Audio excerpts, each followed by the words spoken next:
So ito po, no, mga kababayan, umpisahan agad natin, no? Wag naman po nating anuhan si Cheese agad-agad, no? Hintayin po natin nung kanyang reaksyon kung bakit nga ba siya lumipat, no? Bakit nga ba siya tumiwalag sa grupo ni Cayetano? Kasi nga po mga kababayan, iba kasi, no? Iba kasi mga kababayan talaga, sabi ni Cheese.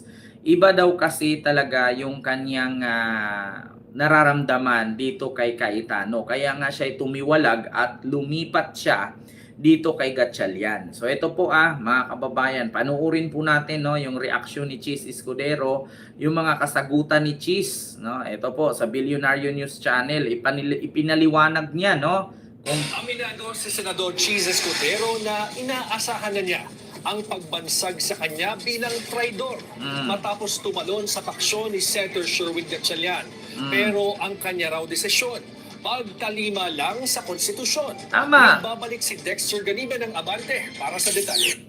Narinig nyo mga kababayan, tanggap ni Cheese kahit tawagin siya ng kung anong-anong salitang masasakit, kahit tawagin siyang traidor, kung ano man, ang sa kanya ay ang inaano niya yung talima ng tawag dito Senado, no, yung para sa bayan, no. Ito actually mga kababayan, sabihin man natin na may nagawa si Cheese na hindi maganda, katulad dito sangkot siya sa mga korupsyon, sa katiwalian.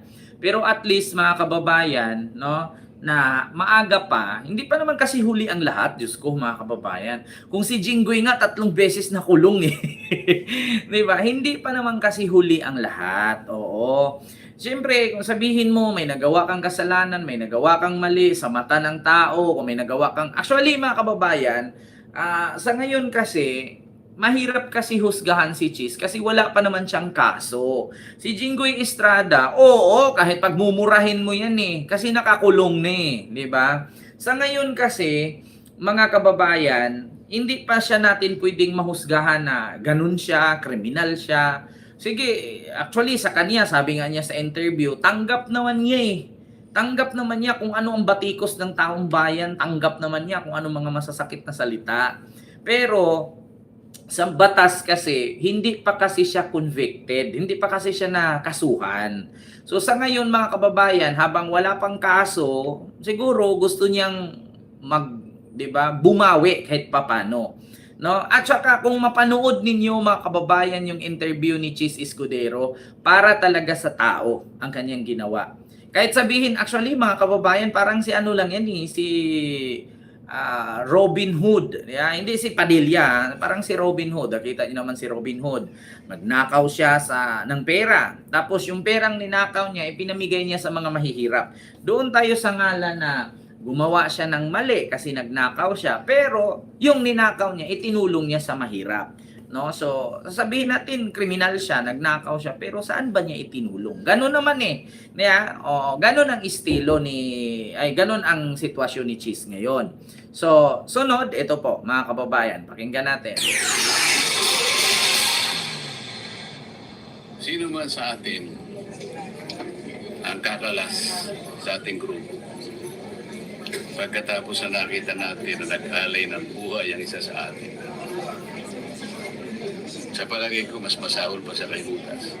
Yan ang babala ni Senador Rodante Marcoleta sa mga kasamahan niya noong Mayo 18 matapos ang tangkang kudeta sa liderato ni Senador Alan Peter Cayetano. Pero dahil sa patuloy na pag-boycott ng Cayetano Black sa regular session mula June 1 hanggang 3, nagdesisyon ang kanilang kasamahan sa nooy mayorya na si Senator Cheese Escudero na pumasok at dumalo na sa sesyon. At hindi lang siya dumalo, umanib pa sa Gatchalian Black para mabuo ang quorum at matuloy ang huling sesyon ng Senado para sa first regular session ng 20th Congress. Say ni Cheese, nagpasya ako na itigil na yung kawalan ng sesyon sa Senado. Nagpasya ako na hindi pwede magpatuloy na walang sesyon ng Senado. Dahil nakasaad din sa saligang batas. Hindi pwedeng mag-adjourn ang Senado ng sosobra sa 3 araw nang hindi nagpapaalam sa Actually mga kababayan, tama lang ang ginawa ni Cheese. Kasi bakit? Naging Senate President din siya Hindi naman po pwede kasi, mga kababayan, okay lang, no? Okay lang kung si Cheese Escudero ay hindi siya naging Senate President.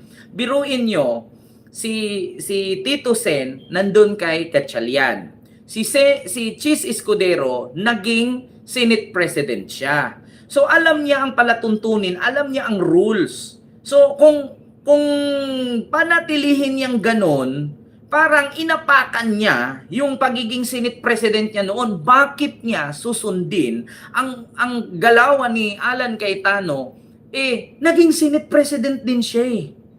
'Di ba? Hindi po pwede yun na babaliin mo yung rules, babaliin mo yung ganyan. Naging Senate President din siya.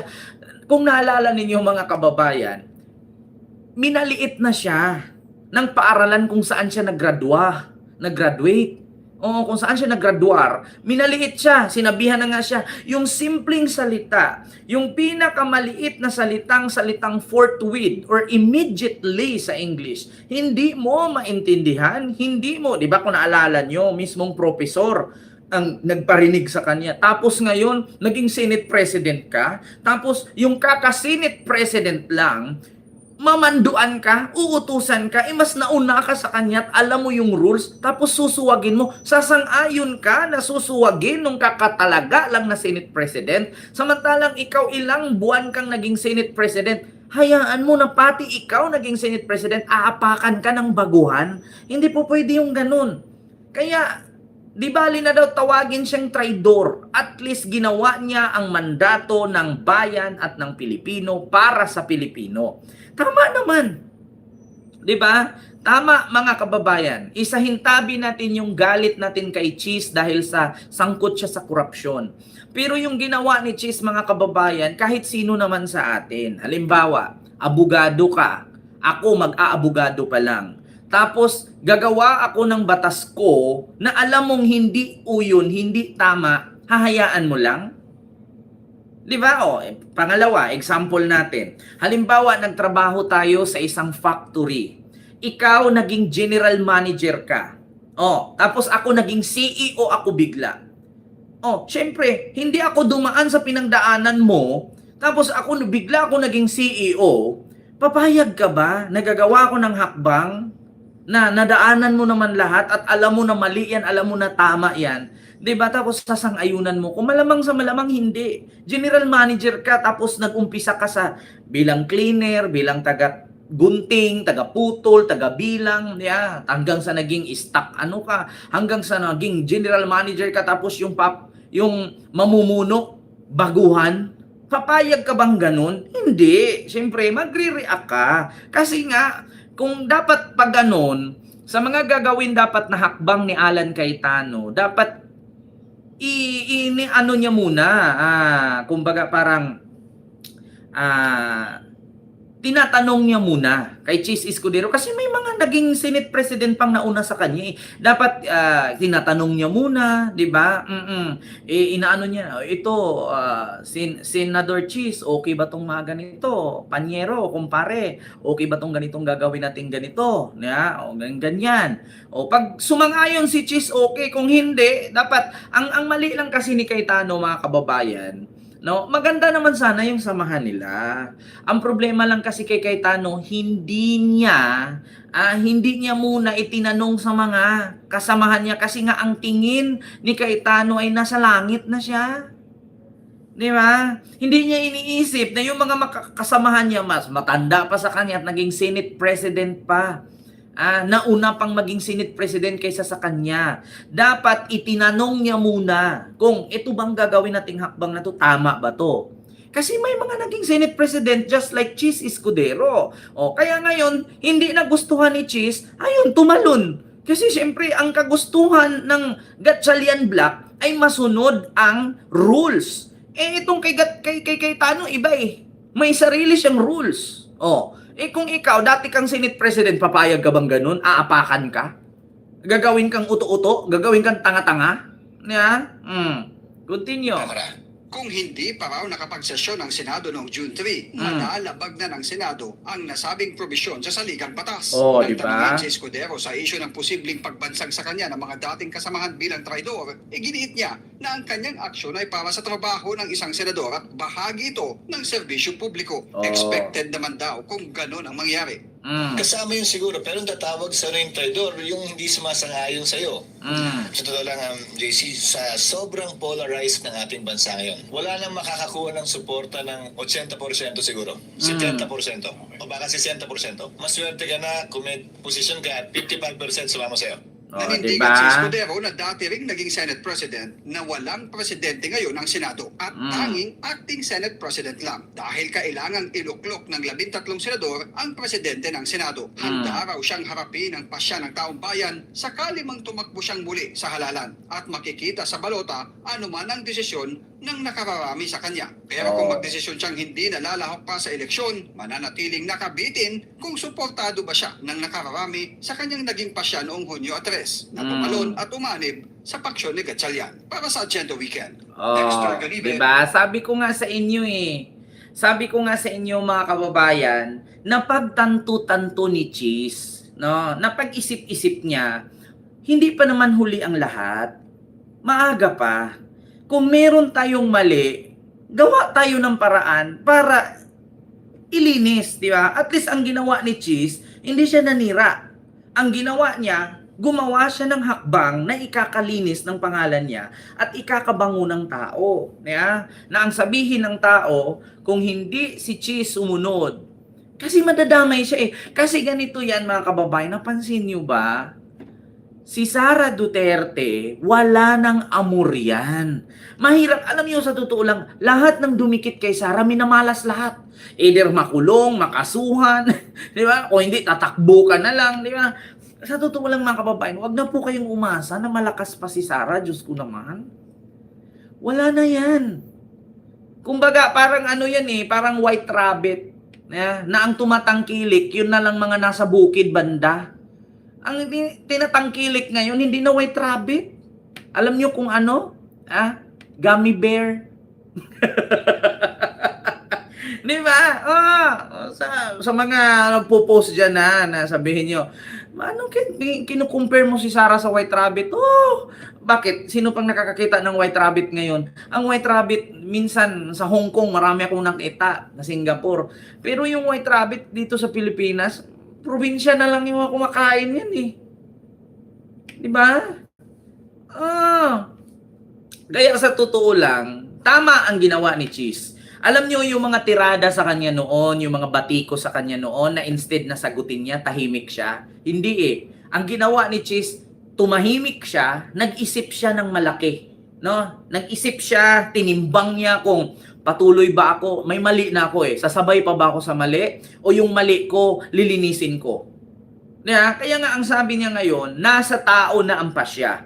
Kung tatakbo siya sa 2028 bilang senador, nasa tao kung iboto siya o hindi. Pero habang sa ngayon, maaga pa, alam niyo, ito kung tatanungin yung mga Pilipino sa ginawa ni Cheese na paglipat sa Gatchalian, alam niyo ba na 80% ng mga Pilipino natutuwa sa ginawa ni Cheese? Totoo yan. Mga kababayan, sa ngayon kasi, mahirap kasi siyang husgahan.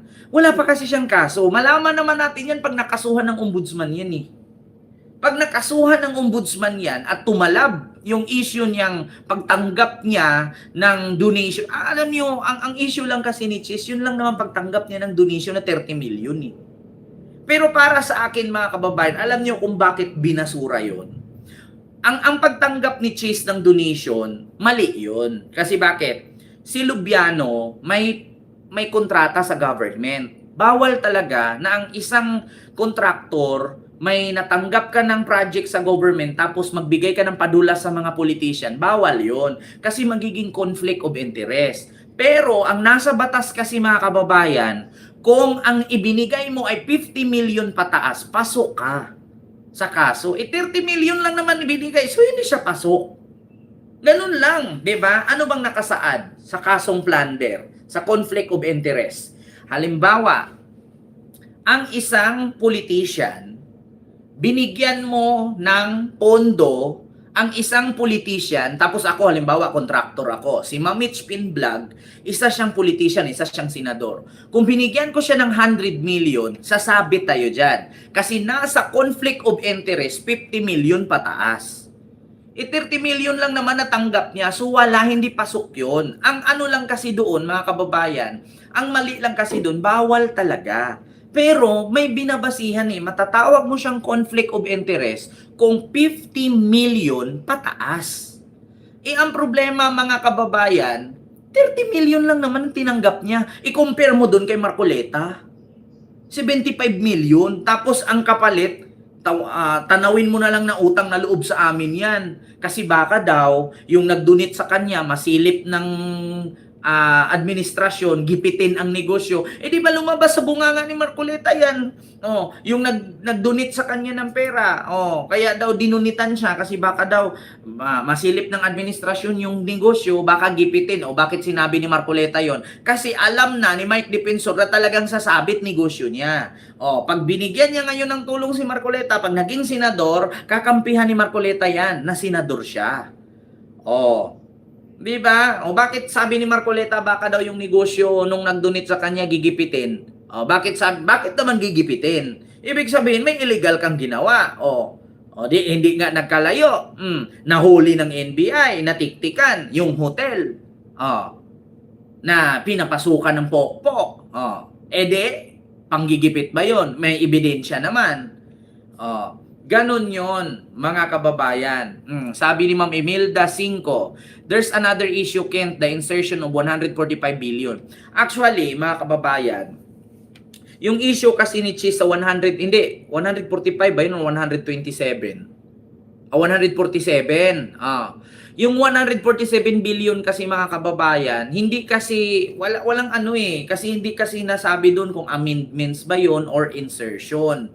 Kasi doon sa investigasyon ni Tito Sen at ni Ping Lacson, wala silang makita. Kasi hindi naman sinabi ni Ping Lacson at ni Tito Sen na nakubra ni Cheese ang 147 billion. Wala naman silang nakitang nakubra. Insertion. Pero ang tanong kung naaprubahan ba?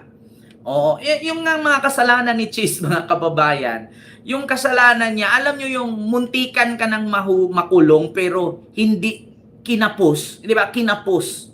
No? Imbis na makulong ka, hindi natuloy. Bakit? Kasi kapos yung ginawa mong kasalanan Alam niyo yung nangawat ka ng mangga, pero yung mangga imbis na makuha mo, nahulog doon sa bakod ng may-ari, hindi mo nakuha.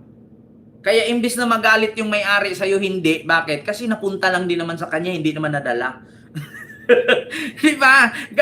Ganoon ang kasalanan ni Cheese, mga kababayan. Sana nag-gets nyo ako Halimbawa, nagnakaw si Cheese ng mangga. Diba? Umakyat siya. Siyempre, may bakod yan. Yung bakod na side sa kabila, may ari. Yung bakod na side, ito yung labas. Ngayon, imbis na pagkawit niya ng panungkit, nahulog doon. Hindi nahulog sa labas. So ngayon, nahuli siya bigla nung may-ari. Imbis na magalit yung may-ari, hindi na naituloy. Bakit? Kasi napunta lang din naman sa kanyang mangga, hindi naman nakuha. Parang...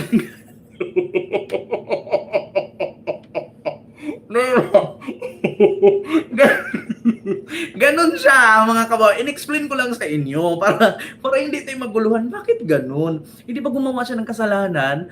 Bakit ganyan? Ayun nga ang kasalanan niya Nagnakaw siya ng mangga. Ang problema lang, yung ninakaw niya, hindi niya nakuha. Bakit? Imbis na paghila niya ng panungkit, imbis na mahulog sa kanya, doon nahulog sa loob. Ngayon, siyempre sumigaw yung may-ari, ay, magnanakaw ng mangga. Nakatakbo.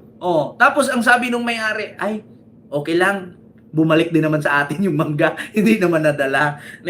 Minsan nga may iba ganun pag nahuli, wag manggulat. Hayaan yung makababa. Diba may ganyan, mga kababayan, sa Bisaya pa. Ug masakpan, ayaw panghadlok. Mahulog ko dire, mapiang pa ko. Hayaan mo akong bumaba, tsaka mo kugulatin para makatakbo. Ganon ang nangyari kay Jesse Escudero. Diba? Nagnakaw ka ng mangga. Imbis na yung mangga, iuwi mo na, mali, doon nahulog sa bakod, sa loob. Imbis na palabas, pumasok sa loob. Di syempre, sumigaw yung may-ari, takbo ka na lang. Diba? Pera na, naging bato pa. Ganon yon, mga kababayan. So, ito, continue natin itong kay Jesse Escudero. Actually, mga kababayan, yung sa Billionaire News Channel kasi, short lang yon. Ito, pakinggan natin tong reaction ni Cheese Escudero, mga kababayan, mismo sa interview ng mga BBM, tawag dito, BBM vloggers, no? Ito, nagawa ko lamang kung ano ang tingin kong tama. Ito, pakinggan natin sa GMA News po ito. Mahirap po yung decision na lumipat po kayo sa kabila, essentially. Nagpasya ako na itigil na yung kawalan ng sesyon sa Senado. Nagpasya ako na hindi pwede magpatuloy na walang sesyon ng Senado dahil nakasaad din sa saligang batas. Hindi pwedeng mag-adjourn ang Senado ng sosobra sa 3 araw nang hindi nagpapaalam sa kabilang kamara. Kahapon, kung hindi pa kami nagsesyon, lalabagin na namin yung provision na yun ng saligang batas. At kahapon, bagaman walang opisyal na pahayag, nagbigay na ng sulat si Senate President Cayetano na wala ng sesyon. So, kinailangan talagang mag-convene na ang Senado kahapon. Sen, hindi ka ba natatakot na sa paglabas mo sa plenaryo, tawagin kang traidor? Kasama yun siguro, pero tatawag sa rin traidor yung hindi sumasang-ayon sa'yo. Oh. Totoo lang, JC, sa sobrang polarized ng ating bansa ngayon, wala nang makakakuha ng suporta ng 80% siguro. Oh, 'di ba? Ang sabi niya, hindi ka ba natatakot tawaging traidor paglabas mo ng plenaryo? Sabi niya, ang tao na natatakot at matatawag na traidor, yun yung hindi sumasang-ayon sa gagawin mong tama.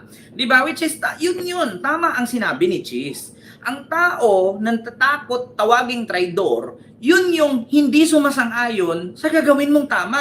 Bakit? Oh, katulad niyan. Ina-acknowledge or actually ni-recognize ng Palasyo at ng House of Representatives si Gatchalian.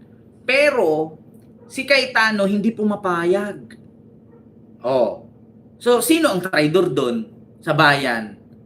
Ang Palasyo at ang House of Representatives o si Cayetano? Kasi hindi ka sumasang-ayon eh. Alam nyo, sa totoo lang, hindi naman po ako nagtaka, mga kababayan, kung bakit nagkaganyan si Cayetano. Kasi base mga kababayan, sa aking napanood ngayon lang, kasi hindi ko kasi masyadong napansin yan mga kababayan na ganyan pala si Cayetano. Napanood ko kasi yung mga video, lalong-lalo na yung kay Lord Alan Velasco. Nung nagsalita na si Lord Alan Velasco, mga kababayan, na sa ilang araw, ilang buwan siyang nanahimik sa nung 'di ba kinudita nga si Cayetano kasi nga hindi nga nagustuhan ni Digong yung pagiging House Speaker niya. Noong naging House Speaker si Cayetano sa House of Representatives noong 2022 something, 2021. 'Di ba naging congressman siya doon, naging House Speaker siya. Ngayon, may kasunduan pala 'yon. Pagdating ng ilang buwan, pag-upo ni Cayetano, pumayag siya. O sige, ito yung tinatawag natin na sharing, term sharing. Kasi sa panahon kasi ni Digong, mga kababayan, no, uso kasi yung tinatawag nilang term sharing. Halimbawa, 2 kayo. Yung 6 na taon, 3 taon ka mamuno, yung 3 taon kay Sara, yung 3 taon kay BBBM. Ganyan ang gusto mangyari ni Digong. Ang problema lang kasi mga kababayan, hindi kasi sabi kasi ni PBBM, wala namang ganung term sharing kasi according sa ating batas dito sa Pilipinas, pag once na ikaw ay tinalagang presidente, ikaw na yung presidente. Bakit ka bababa at si Sara ang papalit? So, hindi po pwede yung ganon, mga kababayan, kasi masisira nga ang ating konstitusyon. So, ngayon, ganyan ang ginawa ni Digong nung part ni Alan Cayetano at ni Lord Alan Velasco. Sumang-ayon naman si Cayetano. Ang problema lang, mga kababayan, noong umabot na yung petsa, yung deadline na katapusan ng kanyang pagiging House Speaker, hindi na siya pumayag. Ayaw na niyang palitan, ayaw na niyang bumaba kasi nga gahaman. Diba? Ayaw niyang pumayag na palitan siya. Ayaw niyang bumaba na palitan siya. Yun ang problema kay Cayetano. So ngayon mga kababayan, ito na ang nangyari. E di ngayon, nung nag-meeting na, e di ngayon, ito na yung nagpupulong na para palitan siya. Oh. Pinatayan na niya ng kuryente ang Kongreso. Oh. Tapos ang ginawa niya, nagbigla siya nag-adjourn. Oh, wala nang duty, wala nang nag-resist bigla. Oh, so ang ginawa, yung mga ibang mga kongresista hindi man pumayag, pumunta sila doon sa Quezon City.